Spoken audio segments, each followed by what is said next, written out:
жумуш иш жүрүшпөгөндө кайсы дуа окулат, андан башка не кылыш керек дейт.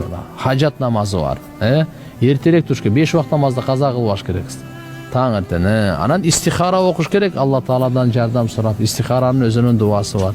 Кажет намаз менен истихара окуп турса, аракет кылып, Кудайым иншалла сөзсүз бир жол ачып берет. Алла Таалам Куранда айтканда, ким таквалыкты калса иши жүрүшүп кетет деп атат. Жолум ачылбай калды дейт, жолу ачылып кетет.